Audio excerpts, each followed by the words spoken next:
Hello, this is Yaro Starak, and welcome to a solo entrepreneur's journey podcast episode featuring me. This is the second episode I've done as a solo episode, kind of like the reboot process for the entrepreneur's journey podcast. Today's subject is, well, two things. I want to talk to you about something I really haven't spent a lot of time talking about on my blog or in my podcast or really anywhere, which is all the failed projects I've had in the past. So you probably know me for my blog, my Successful Entrepreneur's Journey blog, maybe my course, Blog Mastermind, or any of the ebooks, or my membership site, the Laptop Lifestyle Academy. Or even if you're not a customer of mine, you possibly know me from me just talking about my editing and proofreading company on my blog. I've written about that. Also written a lot about my Magic the Gathering collectible card game site and community site. My successful projects, basically. It makes sense that we spend a lot of time talking about what works as a teacher online. So I tend to focus my energy there. But I feel today it's important for me to share with you everything that didn't work. So I'm going to go through some of my projects from the early days, why I started them, what happened, how I built the businesses, and what went wrong, and ultimately what I learned from the experience and how that impacted what I do today. And second, I'm going to talk about mindset, because a lot of failure relates to mindset. And before I recorded this episode, I actually did a little survey to both my Laptop Lifestyle Facebook group, which you can join at laptoplifestyle.me. Also my academy, the Laptop Lifestyle Academy, which is my paid membership site, which I have some people in there who I talk to every day in the forums and on a Slack chat just for members. So I asked those two groups what topics you'd like me to talk about on this podcast. I got a bunch of replies, but one of the repeating themes were questions relating to mindset. Things like, how do you stay focused? How do you stay motivated when things are not going great? I'm not getting any traffic. I'm having trouble choosing a topic. No one buys my stuff. I keep feeling overwhelmed because I have to do too many things.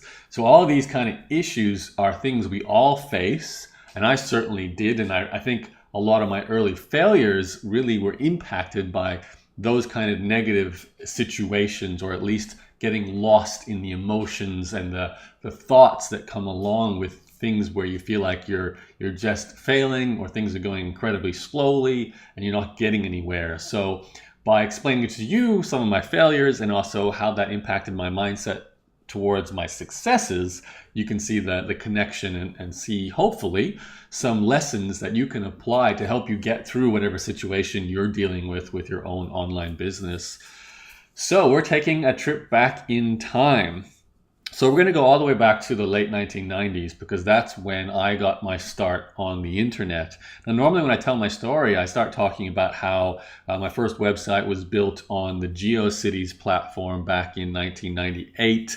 I built a card game website about Magic the Gathering, and that then turned into a full-blown e-commerce site. I had a forum, and I had some people writing articles all about this card game, which I actually played myself competitively back then as well. But what I don't talk about so much is the websites that I did at the same time as running my card game website, and also the ones that sort of followed up after it. So there's a period of time pretty much between 1998 and around about 2002, 2003, where I was playing around with a lot of ideas. Now, it's important for you to understand why I felt the need to start new projects when I had a successful card game website. The answer is pretty simple. I was losing interest in that game, and it's a very small market. So I was focused on the Australian Magic the Gathering population, and I was making a bit of money from advertising and from selling cards. Very small money, maybe $500 to the best month I had about $1,000 come in. And I really didn't see that business getting much bigger, nor did I want to put in the effort to grow it. I didn't want to become a global site and compete with all the global Magic the Gathering sites. Plus, simply put, my interest in the game itself was starting to wane. So I was looking to start new things. And this is when a lot of my experimentation with new websites happened, leading up to the creation of my editing company, betteredit.com. It was in the mix here as well.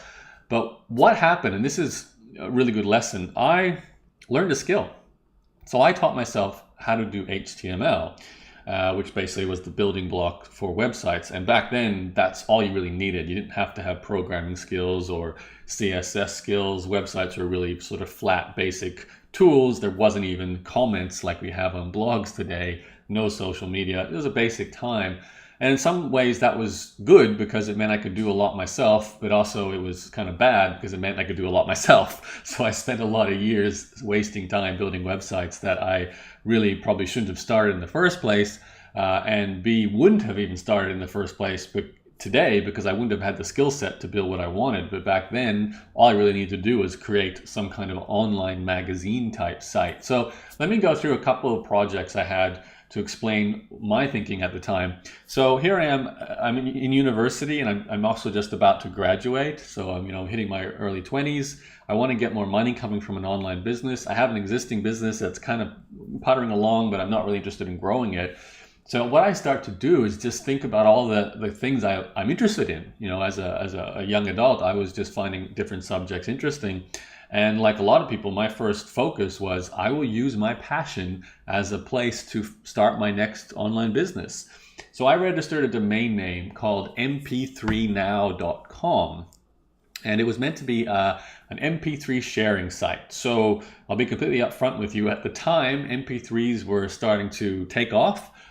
This is when, basically that whole Napster period started to, actually it was just before the Napster period kicked off, where people started trading MP3 music. So back then you still had to find your MP3s just searching your basic search engines. So going to Alta Vista or Hotbot or Lycos or even I think Yahoo may have just started them too. So you have to go in there and type in the name of the song, MP3, and trudge through all these broken links to try and find the right working link. Bearing in mind, this was still very much kind of a very iffy legal situation. The laws were just starting to come into place around music and sharing on the internet. But I loved MP3s, I loved music, and I was really interested in getting involved with that. So I registered mp3now.com and built a website. Essentially, it was going to be a link farm for linking through to MP3s. Now I knew to avoid getting in trouble, I didn't host the MP3s myself because that would have been the risky part. People were getting sued if they hosted the MP3s. But if all I did was link to them and cover news and maybe even potentially start breaking in some independent artists like mp3.com was doing, I could potentially have a business. So I went and spent a lot of nights just using my HTML skills that I'd learned from a textbook. I bought Teach Yourself HTML in 24 hours and used that to build my magic website. And then I used it to build this MP3 website. And cut a long story short, it didn't really go anywhere. So finished the design, opened up and launched the site, but very quickly realized, what am I doing? I'm getting into an area that's really got a lot of legal troubles potentially. How am I going to make money from this? I didn't really have a plan besides maybe if I get enough traffic, I could put some ads up, but let's face it, people would just come there to look for an MP3 and then run off. So it was a bad business model, getting into a potentially legal issue, and I only cared about it because I just loved music and wanted to be, somehow involved in that community. And there were definitely better ways to do that. So I didn't really have a business model. So the lesson from that, I feel that I really want to share with you is the legal aspect, because I've had a lot of friends over the years who have had skills technically, but they've taken those skills and applied it to areas where they could potentially get into legal trouble. And I never understand, why make your life harder by starting businesses where you could essentially succeed, and because you succeed, you get shut down because legally you get in trouble. And it's pretty obvious from day one when that's the case. I knew it with my mp3now.com website. So I basically shut that site down pretty much. The minute I finished the website and put it live, I kind of said, this is nuts, and switched it off. That led me to kind of almost swinging in completely the opposite direction. So my next project, I registered a domain name called youngactivist.com. So, I was in my early 20s and I was feeling a lot of passion about a lot of subjects like, the environment and health and all kinds of areas to make the world a better place, basically. And I knew that a lot of other people my age were also interested in that subject, being active to make the world a better place. And it was an area that really wasn't catered to on the internet very much yet. I know years later, certain sites like Tree Hugger blog popped up that got quite a lot of traction around environmental issues and basically blogging around that topic. So I thought back then, this is before blogging, I'll start this young activist site. I'll grow it kind of like my magic site. I'll get some writers and we'll build up this community around it. So once again, I just spent a whole bunch of time, often my night, sitting there coding up the HTML, designing my own logo using really, really basic graphic skills. I used Paint Shop Pro to try and design things. And, I was a mediocre designer at best, but I went through the process and I finished that website and I did actually publish it and I started to write a few articles for it and started to try and get a few other people involved, of which I got no one involved. So that one kind of at least got started, but it fizzled out. And what happened with that was I lost interest pretty quickly. And I noticed what was wrong here. I was having trouble getting anyone committing to it. I was having trouble getting any traffic to it. There was a lot of difficulty getting momentum.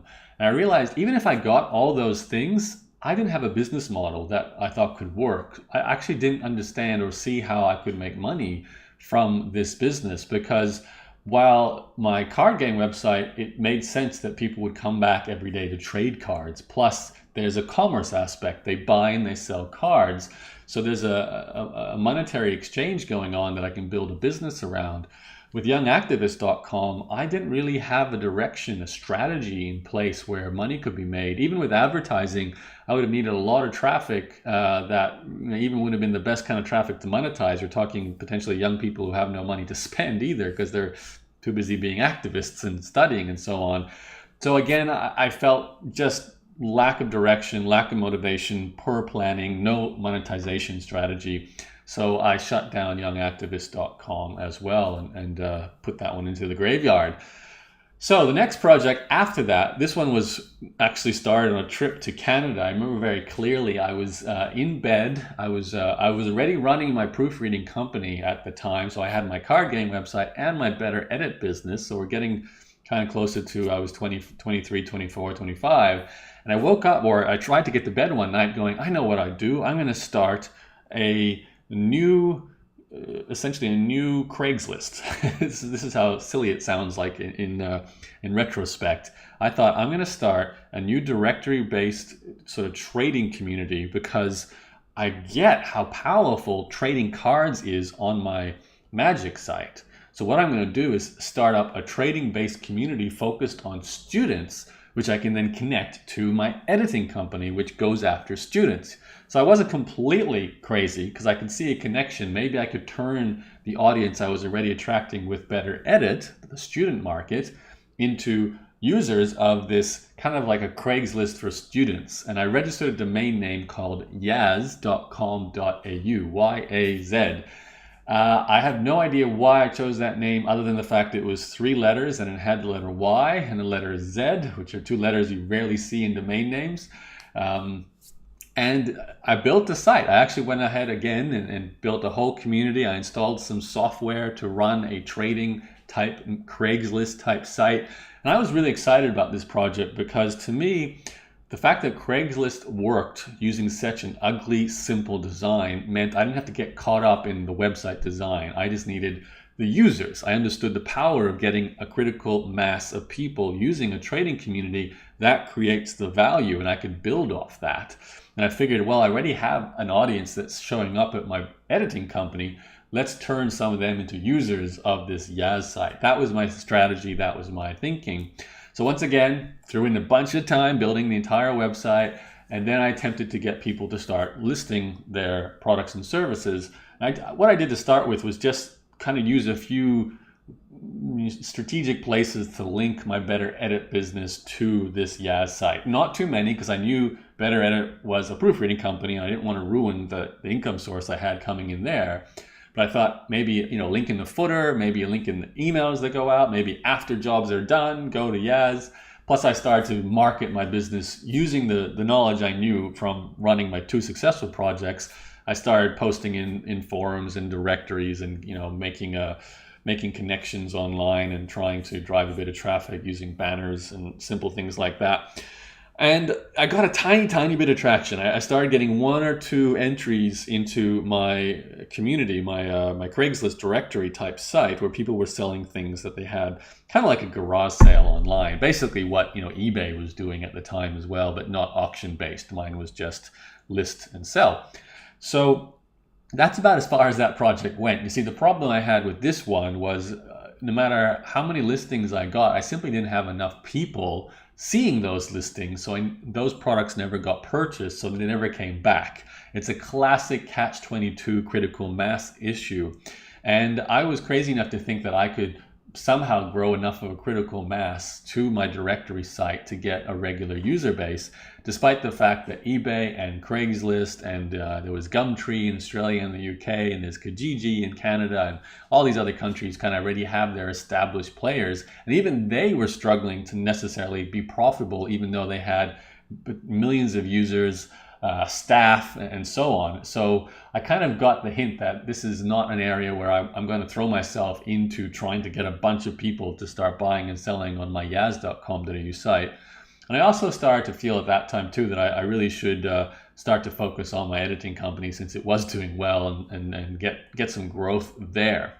So those 3 stories I share with you now, mp3now.com, youngactivist.com, and yaz.com.au, they all came about simply because I saw an opportunity, and because I had the ability to create a website myself, I went and built websites. Now, what I did that was smart with those projects was I acted fast. I built websites and got them out the door and put things in front of people. What I didn't do very well was really think about the future and the strategy behind what I was doing. I didn't see, first of all, the legal issues. I ignored them. Second of all, the monetization strategy wasn't always good. Or third, the actual growth strategy, needing a critical mass, I just wasn't going to make that work in that industry.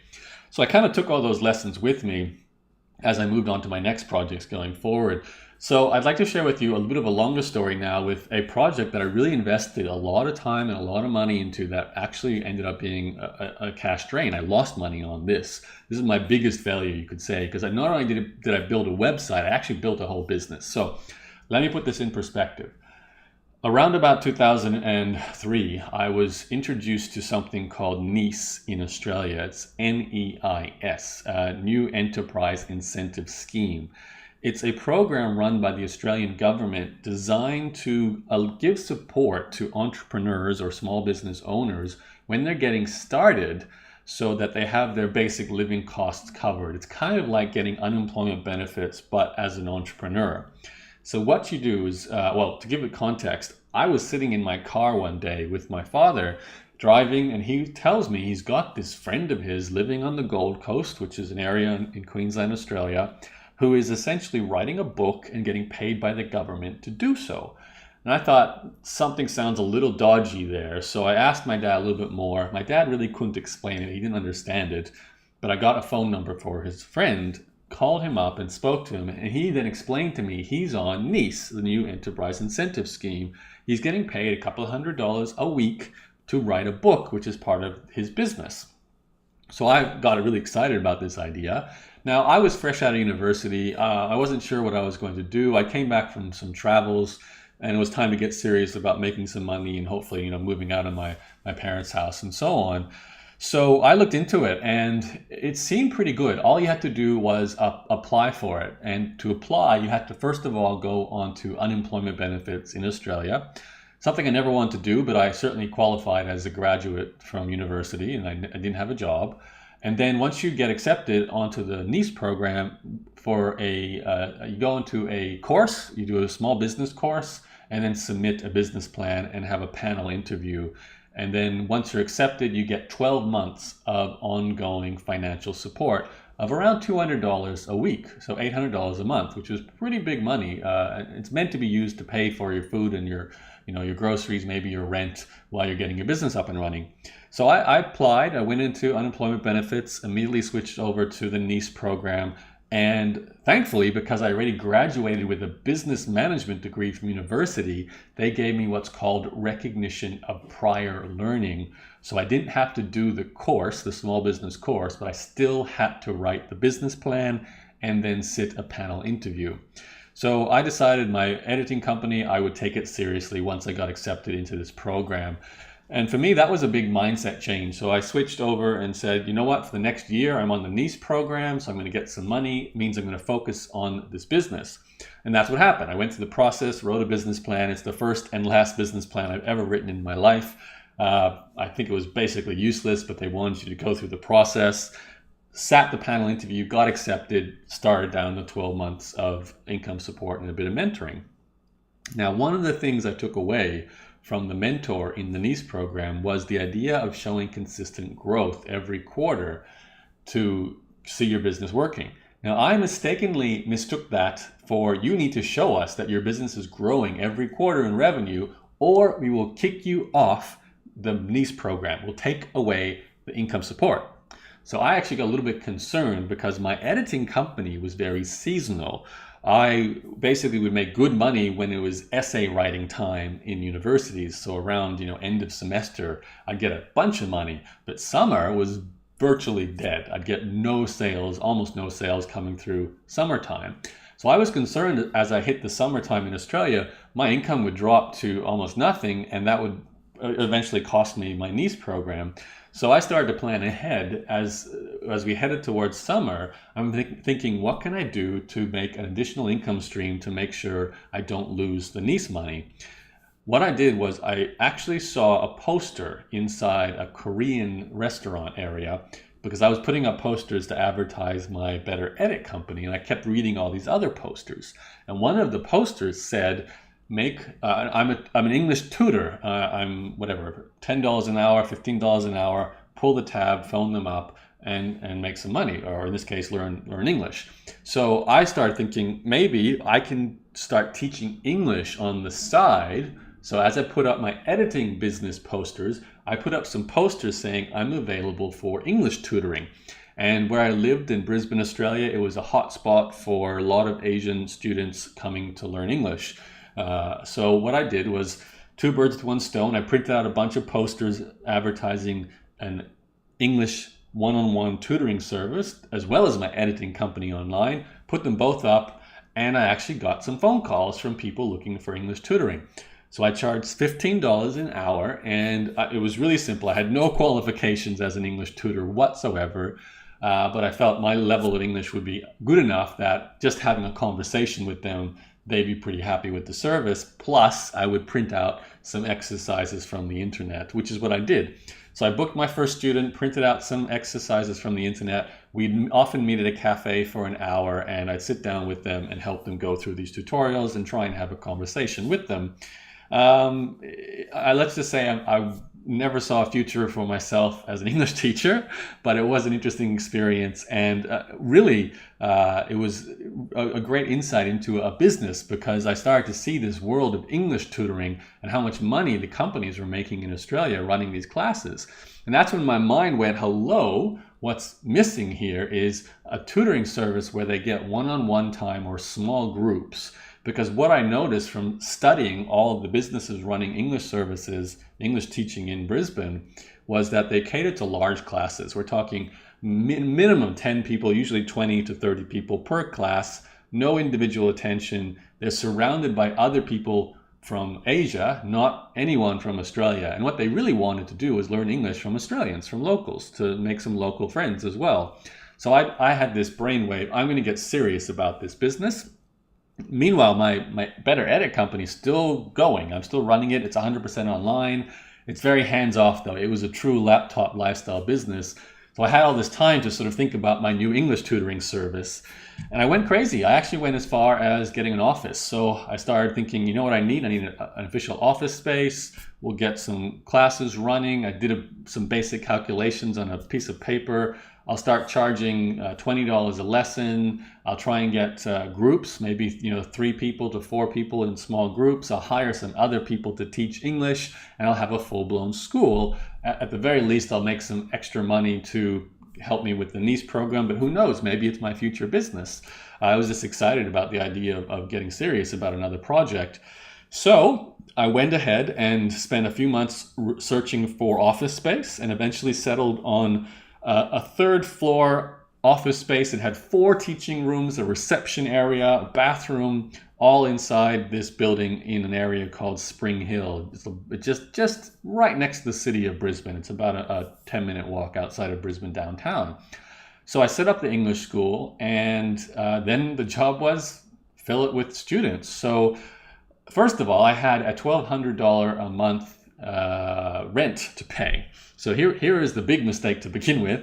I basically signed myself up for a 3-year lease, $1,200 a month, and that was basically taking almost all my profits. I was making a bit more than that, but it was taking a big chunk of my editing company profits, pouring them into the rent for my new tutoring business. I built a website for it. I called it AussieTutor.com. Built the website, again, just using my own website building skills. Just talked about what we offer. And then I went and did that job of getting students. So I kept putting up posters. We started to hand out flyers outside the other English schools in Brisbane to try and bring them across for private tutoring, and continue to put up posters as well. Now, the end result of this big investment experience was I absolutely struggled to get anyone in the door. I eventually hired 2 of my friends who were actual English teachers. They'd spent some time tutoring English in Japan, and they'd come back to Brisbane, and they were looking for a little bit of extra work. So I said, I've got work for you, but I just don't know how much it will be, but I'll let you know. And I think through the almost a full year I had running that business in the office, I may have had maybe 5 to 6 students actually come through. I spent a lot of time sitting in a very quiet office by myself on the internet, working on my editing company, or just wasting time browsing around, just feeling pretty down on myself because I had done the thing I was trying to avoid. I created a job. I was trying to avoid getting a job ever in my life. So instead, I built an office where I had to go 9 to 5 to be in the office in case someone showed up who wanted tutoring. So that was a big lesson there. Don't get an office if you don't want an office. To end that story, after almost a year, I realized this is nuts. I don't want to do this. So I managed to break my lease early. I paid them a few months in advance, broke my lease, and closed down the tutoring business and went back to focusing on the editing business that was actually working, and really doubled down and narrowed in on a more specific niche there, and grew the income. And the big lesson from that for me was, first of all, don't get an office. That was crazy. Don't go and start a business where you really don't have any leverage. Like I would basically have to hire new teachers to teach any additional students, and that paying the teachers would eat up almost all the profits that I'd get from the extra students. There was high sunk costs in that business. I had to buy desks and tables and computers, and I had to get rent, and I had to do advertising. There was a lot of money going out before any money was coming in, which was crazy.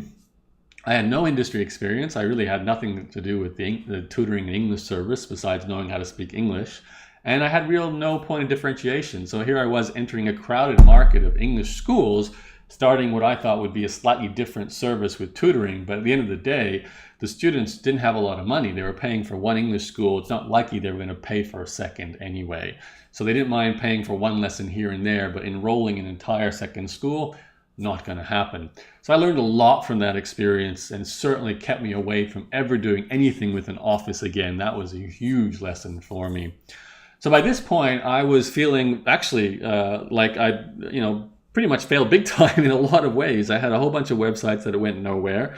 I had basically spent all my profits of a successful business inside a company that didn't work for an entire year. So my savings did go up that year. And I was feeling lost. I really, the card game website wasn't my interest. I clearly wasn't totally devoted to my proofreading company anymore because I was trying all these other projects. And actually at that point I flew to Canada and really started thinking about what I'm going to do with my business going forward.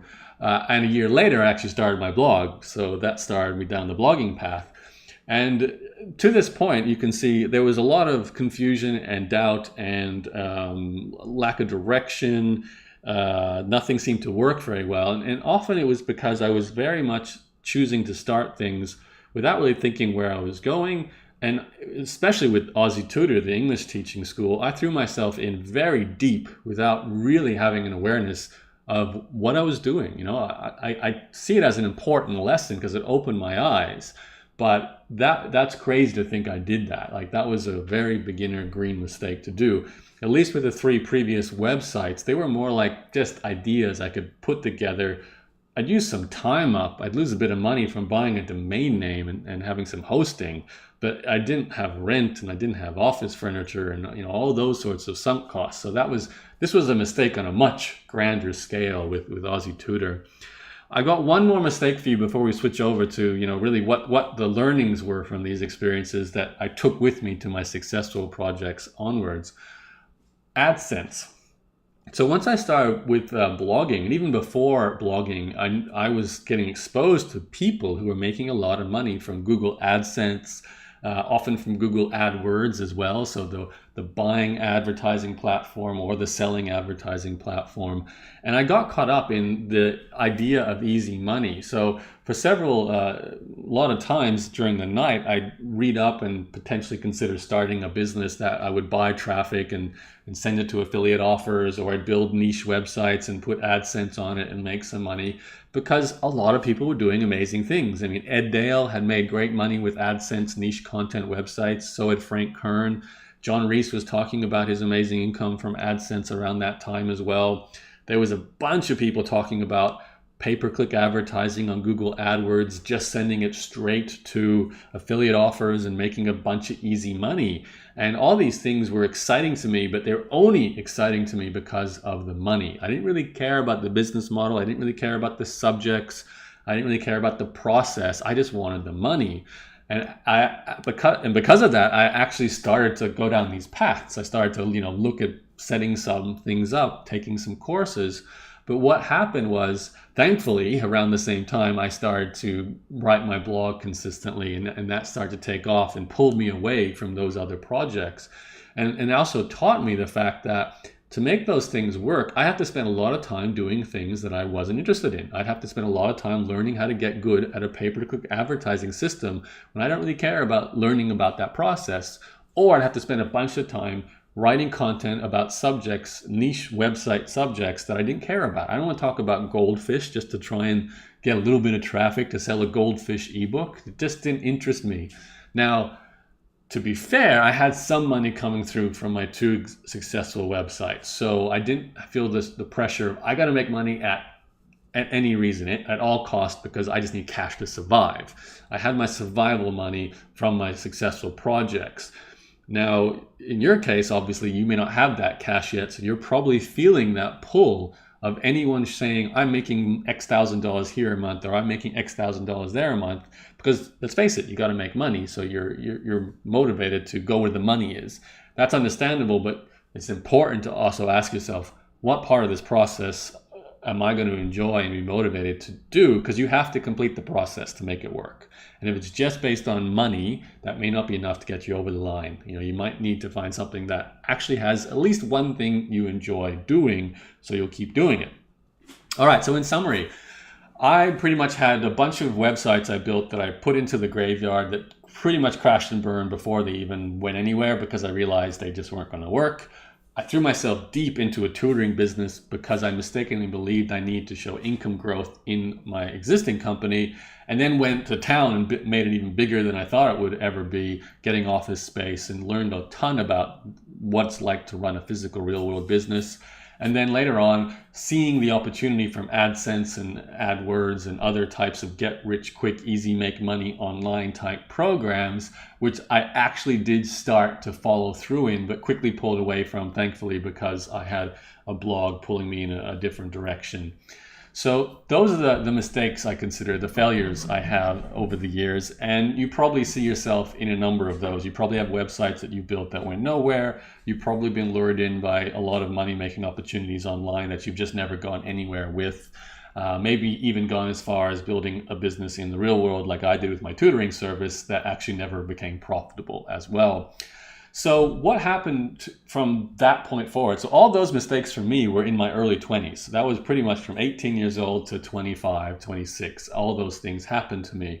And from about 25 onwards, things started to get a lot more congruent. I got a lot more focused. I started to really enjoy what I was doing. I started to make a lot more money, and things really took off for me.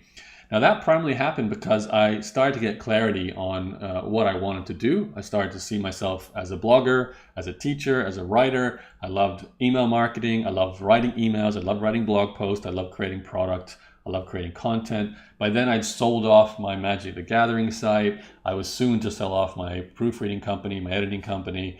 So I was starting to get towards a direction that was filling all my needs. Good money, enjoyable process, a future that I was looking forward to. But all of that was built off those first 7 years of experiences online. And even all the content I wrote on my blog, the foundation for what I do today, came about because I had all those experiences and all those failures and successes to actually share stories with in blog posts. If I didn't have those, I wouldn't have a blog. So, I have to look back on those times as failures, yes, but key stepping stones for every success I've had since then. So let's switch over to mindset mode now. So what did I learn? And in particular, if you're still in the trenches, if you're currently experiencing the situation like I described from my early days, you haven't broke through yet. I'm going to tell you, there's probably 3 areas where 1 or 2 of them are breaking down for you, maybe all 3, because this is what I found. I found that A, I was doing things because I needed money. B, I was looking for projects that I actually enjoyed doing. And C, I was looking for projects where I was getting some traction, right? So if one of those things were missing, that's often why a project never took off. Either it wasn't making good money, I didn't see a future in it myself, and I just wasn't getting traction. So, if those break down, you're probably out. However, if you're seeing positive signs in those things, if you are making money, you're getting some traction, and you actually see a future for yourself in those projects, then you're likely to keep going through it. So for me, the important mindset lesson that I took forward, and I teach now today to everyone who goes through my programs, is looking at everything you're doing as a process in the case of trying to find answers to questions, not simply failures or successes. The problem with the idea of failure is that it's got such a negative connotation that it can actually pull you backwards and reinforce negative beliefs about yourself. What you want to do is see failure as simply an experiment, a stepping stone to the success. In order for that to work, you need to be excited by the process of discovering failures that you use on to create awareness, to create moments of clarity about what didn't work, so you can then take that into your future and what does work. So for me, very simple lessons from early on. Don't do something in a market where you could get into legal trouble. Tick. Don't go after a business where you don't see a way to make money from it. Don't do that. Don't choose a bad business model. Don't go into an industry where you need a critical mass of users when that critical mass is already at another site. Don't start another eBay if everyone's over at eBay. Don't start another Craigslist if everyone's at Craigslist. Don't start a Facebook if everyone's at Facebook. Obviously, if you have points of differentiation and you can build on them, that works. But if you're a one-person show and you need to make some cash, you're not going to start by trying to go after Facebook, unless, of course, you're getting investment funding and following the startup path. For most people, if you're building a laptop lifestyle business, you're going to go after businesses that don't get you into legal trouble, that have a direct path to income very quickly, and you're doing it where there's an actual audience that you could potentially capture. That's key lessons I took into going forward with everything I do and everything I teach. I also think it's important to experience the process of running your business with the mind of curiosity. And this is an important point, whenever you're thinking about doing something online, rather than seeing it as a failure or success, an A or a B, simply do it with the mind of a curious child, or a curious adult in this case, and be excited about finding the answer to the questions you're trying to answer. A good example, you might be thinking, I'm going to do a webinar to sell my first ever course. Now, that is something you've never done before, so you're probably going to have a lot of fear about it. What if, I don't know how to get anyone to show up on the webinar. I don't know what to put in the webinar to get people to buy. I don't know, how to get people from the buying point into getting the product point. There's all these windows where you don't know answers to yet. Now you can see those as reasons to not do it, to get afraid, to give up, to turn away. Or you can see those, I'm going to be really curious about getting answers to those questions. I'm really curious, if I run this Facebook ad campaign, will it get me the kind of traffic I want? Now, you don't do this blind. You educate yourself. You take a course on Facebook ads if you're going to do Facebook ads. You take a course on, building content and creating funnels like I do with my system. If that's what you're going to do, you take a course on that. But once you've got the knowledge, you go into the execution phase purely thinking, I wonder how this is going to work. I'm going to do the best job I can to make this work. And from that point forward, the outcome is like, let's see what happens. Because the best thing about taking action is getting that outcome. And if you're curious about it and not just thinking, oh, I'm going to fail or I'm going to succeed, then you're giving yourself a dynamic situation that you can't help benefit from. Otherwise, you're just feeling failure as failure, and then you're getting more negative feelings, and that could stop you from taking any action. And I can guarantee you the one biggest cause of permanent failure is not taking action. Anyone who spends all their time planning, anyone who spends all their time, kind of trying to find where they fit, trying to get over confidence issues, that to me is the biggest problem that you need to overcome, because that's what stops you from actually doing something. And I think curiosity is a beautiful emotion to exchange all those fears for, because curiosity just makes you see everything like a fun experiment to see what happens. So let's see what happens when I run a webinar. Even if I have only 5 people on it, it'll be great because I'm going to learn how to deliver my content. I might get to answer a couple of questions.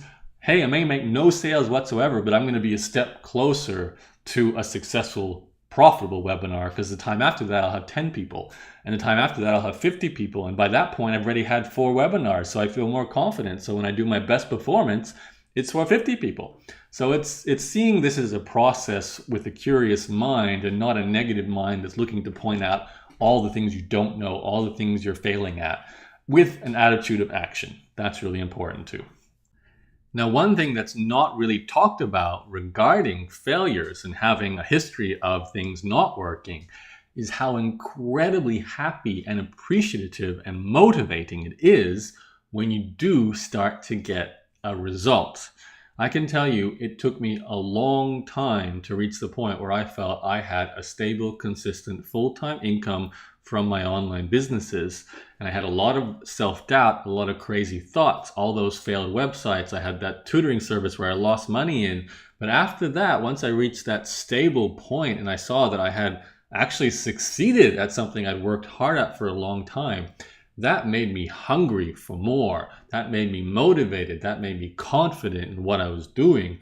So I really want you to push as much as you can to get that first sale and to get that $10,000 a month income stream coming from your online laptop lifestyle business, and see each of these failures as stepping stones to that moment when you get a breakthrough, and you will really appreciate that breakthrough. It makes you hungrier, it makes you want it more, it makes you appreciate it more. So I think that's an important thing to understand about failure. It's fuel for the fire for when you do succeed. The other good thing about just going through the process of doing something, building something online, creating websites, is you learn about yourself, you learn about what you want from your business, you learn about what kind of roles you want in your business, you learn about other people, the kind of people who you may be hired to work with, the kind of people you sell to, your potential customers, your partners, the industry you're in, just industries in general and how business works. Great learning experiences there. Plus, and this is probably one of the most important ones today, is you get a basic technical understanding. You don't necessarily have to become the person who builds the websites, but if you can learn the components that go into websites, or learn enough to then instruct the technical people to do the work for you, that's a skill you take into your second project and your third project, so you don't have to build those basic skills again. So every failure, really, I can't emphasize this enough, is such a stepping stone on so many levels, from a practical standpoint, from a mindset standpoint, from a motivation standpoint, from a knowledge and research standpoint about your industry and about people. All those things come through from your previous projects to make the current project, the one that will eventually be successful, happen, because you went through all of that, because you've built a platform of knowledge and experience and skills to stand on and then succeed with your current project. Even if you've been working a job for most of your life, just having gone through that experience and then making the switch over to entrepreneurship, you take all that with you to use in the starting of your business. And then from that point forward, everything you do is building the platform for your first successful online business. And that is the case for me. So everything I've ever done online has gone into what I currently do today. The fact that I can tell these stories to you in this podcast, which that's getting sent out to thousands of people online, some of which then go buy my products because I talk about these experiences on these podcasts. It's all interconnected, it's all interrelated, but it only works because I'm willing to put things out there and share. You have to be a content creator. You have to share if you're going to do anything online. I think that's a great point to wrap up this podcast episode with. So this has been the failure and mindset edition of the Entrepreneur's Journey podcast. I hope you enjoyed some of those stories and maybe feel a little bit better about, any potential failures you've had in your past. Maybe if you're worried you're in a failure right now with your current business, understand that, you can move on. You can start something else. You don't have to see what you do online as a one-trick pony. You've got opportunities here to build a business and then another one until you find the right fit for what you're doing. Now, I'm just going to end this episode with one recommendation. If you have never taken my free mindset and productivity email course, it goes into a lot more depth about these mindset subjects, these mindset issues, as well as a lot of really important concepts like how I've used the 80-20 rule to grow my business, the theory of constraints, inevitability thinking. There's a lot of issues like that I talk about, introduce you to inside that course, which also leads you to my package. I have a training program you can buy on mindset and productivity. I recommend you start with the free email course if anything I've said to you resonates in this episode of the EJ podcast. To sign up for that free email course, just go to this link I've set up that'll take you straight to this podcast. It's ejpodcast.com, the number 2. So just the number 2, ejpodcast.com/2. That will then redirect you to the blog post of this podcast episode, where you'll find all the show notes for this episode, the PDF transcript download. You can get the MP3 there if you don't have it. And you'll find an email opt-in box for my free mindset e-course where you can sign up. That one's the most comprehensive free email course I have. It goes for a month long. It's ongoing training, takes you to some of my best blog posts on mindset and productivity. And frankly, I think that's the most important issue to get right when you're first starting out as an entrepreneur. And I will call it the end of this podcast. So thanks again for listening to the Entrepreneur's Journey podcast. My name is Yaro Starak, and I'll talk to you on the next episode. Bye-bye.